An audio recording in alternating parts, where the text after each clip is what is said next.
Wir sind wieder am VW T5 und schauen uns einmal an, wie man den Aschenbecher ausbaut. Gerade hat man schon gesehen, ich habe hier diese Blende rausgenommen. Die ist normal nur geklipst. Bei mir ist die auch mit einer Schraube vom Vorbesitzer befestigt. Und dann habe ich den Aschenbecher rausgezogen. Und hier sieht man jetzt die erste Schraube, die wir lösen. Die ist schon draußen. Und hinter der Blende, die ich ja gerade abgenommen habe, kann man auch hier schon sehen, dass da noch 2 Schrauben sind. Da machen wir hier einmal die eine auf. Eine Schraube ist da noch, Entschuldigung. Die eine Schraube lösen wir.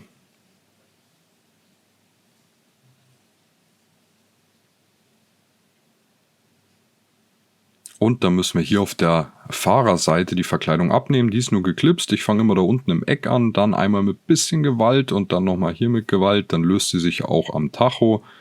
Und dann kommen wir hier ebenfalls an die Schraube ran. Gerne könnt ihr auch einmal auf unseren Kanal vorbeischauen. Wir haben mittlerweile eine umfassende Playlist mit diversen Anleitungen, Ausbau-, Einbauanleitungen für den VW T5, auch für den Golf 4 oder für den Passat. Da ist auf jeden Fall was dabei, wenn ihr irgendeine Arbeit vorhabt und einfach vorab mal checken wollt, wie viel Aufwand das ist, was dafür alles weg muss oder wo zum Beispiel ein Steuergerät genau sitzt. So, und jetzt können wir den Aschenbecher hier einmal komplett rausnehmen und sehen dann hinten noch das Stromkabel quasi für den Zigarettenanzünder.